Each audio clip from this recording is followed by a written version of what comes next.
नमस्कार दोस्तों। आपका जीवन दुविधाओं से भरा पड़ा है। आपके भी जीवन में कई ऐसी दुविधाएं आई होंगी जहां आपको समझ में नहीं आए होगा कि क्या करें। मेरे सेवा काल में भी कुछ दुविधाएं ऐसी आई जिनका जिक्र आपके साथ करना चाहता हूं और मैं चाहूंगा कि इस पे आप अपना निर्णय खुद बताएं कि क्या होना चाहिए था। मैं अनूप शहर में उस समय एज ए उप जिलाधिकारी तैनात था। वहां पे एक दिन केस मेरे सामने आया। किसी झोला छाप डॉक्टर के गलत तरीके से सुई लगा देने के कारण बच्चे के पैर में अपंगता आ गई थी। नेचुरली मुझे गुस्सा आया, उस पर कार्रवाई की गई। उसके द्वारा उसका इलाज कराने का प्रयास किया गया, लेकिन कुल मिला के यह पाया गया कि इस अपंगता का कोई इलाज नहीं है। मैंने सीएमओ साहब से बात किया, एक टीम का गठन कराया और झोला छाप डॉक्टरों के विरुद्ध कार्रवाई स्टार्ट कर दी। बाद में लोग मेरे सामने आए और उन्होंने बताया कि साहब ऐसा है कि आपकी पूरी तहसील में प्राइवेट डॉक्टर में मात्र एक डॉक्टर हैं जो कि एमबीबीएस है। क्या आप समझते हैं कि इतनी बड़ी जनसंख्या का इलाज उस एक डॉक्टर से संभव है? वो भी रात के 9 बजे के बाद किसी को भी नहीं देखते हैं। आप बताइए क्या होना चाहिए? उनका यह कहना था कि यह तो एकाध केस बिगड़ा है, लेकिन यदि आप इन्हें झोला छाप डॉक्टरों को बंद कर देंगे तो रोज इस तरीके के 2-4 केस आएंगे आपके सामने जो इलाज के अभाव में डेथ हो गई। उन्होंने कहा कि साहब इनको सर्जरी करने से रोक दीजिए, सुई लगाने से रोक दीजिए, लेकिन सामान्य दवा इलाज करने दीजिए जिनके पास कुछ एक्सपीरियंस है किसी डॉक्टर वगैरह के पास रहने का।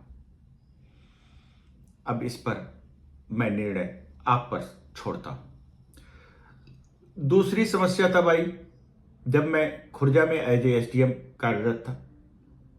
एक दिन ऐसे ही रोड पर जा रहा था, मैंने देखा एक नाबालिग बच्चा 13-14 साल या 15 साल एज रही होगी, वो ई रिक्शा चला रहा था।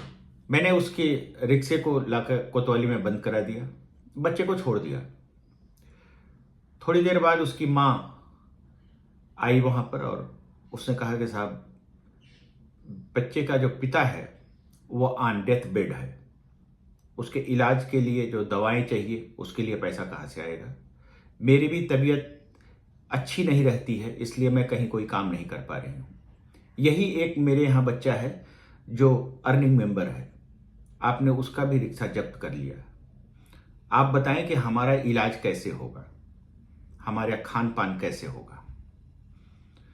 निर्णय हम आप पर छोड़ते हैं कि बाल श्रम देखें या मानवता। तीसरी चीज, मैं बतौर तहसीलदार सुल्तानपुर में कार्यरत था।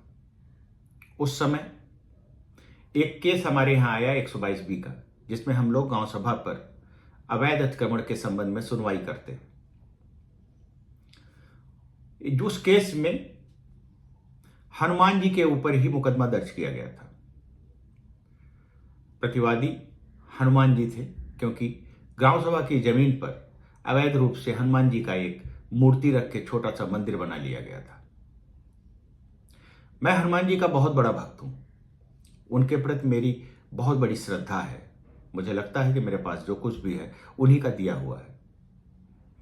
ऐसी स्थिति में मेरे सामने दुविधा ये आई, कानून की दृष्टि से प्रत्येक व्यक्ति समान है, वहां भगवान को भी हम अलग नहीं रख सकते हैं। अवैध अतिक्रमण है, जो भी करता है उसके विरुद्ध कार्रवाई की जानी चाहिए। लेकिन दूसरी तरफ हमारी श्रद्धा हमारे मन में एक दुविधा पैदा करती। अब इन तीनों केसों में आप विचार करिए कि वास्तव में यदि मेरी जगह आप होते तो क्या करते? कमेंट बॉक्स में आकर बताइएगा जरूर, फिर मैं आपको बताऊंगा कि मैंने क्या किया। धन्यवाद दोस्तों।